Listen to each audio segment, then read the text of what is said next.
അപ്പൊ തുടങ്ങാല്ലേ?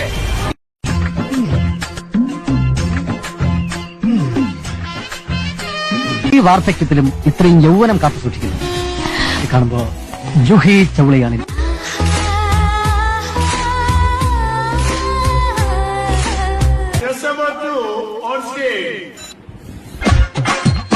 സൗന്ദര്യത്തിന് മുന്നിൽ ഏതെങ്കിലും ആരാജകന്മാരുണ്ടാവോ?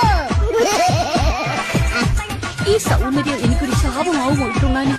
ആയേക്കും. മിക്കവാറും മഹാറാണിമാരെ അറിഞ്ഞ കൊഞ്ച് കുറയാനുള്ള മരുന്ന് കഴിച്ചാലോ എന്ന് ആലോചിക്കാണ് ഞാനിപ്പോ. എന്നായിട്ട് ഒരു കുപ്പി വാങ്ങണം. ദിവസവും 3 നേരം മൂത്ത് തേച്ച് പിടിപ്പിക്കണം. അല്ലാണ്ട് ഒരു വയ്യൂല്ല എന്റെ ഗ്ലാമർ കുറയാന്.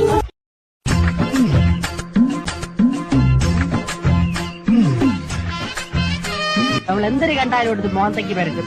വെള്ളരിക്കേണ്ട അവള് വിടൂല്ല. വെട്ടിയെടുത്ത് കണ്ണി ഒട്ടിക്കും, ക്യാരറ്റ് എടുത്ത് ചുരണ്ടും, റവ എടുത്ത് തലേ തേക്കും, കുളിക്കുന്നത് പയറുപൊടി തേക്കും, മോൻ കഴിവണത് ആട്ടും പാൽ. ഈശ്വരാ, പാവത്തുങ്ങൾക്ക് ഇങ്ങനെ സൗന്ദര്യം തരല്ലേ.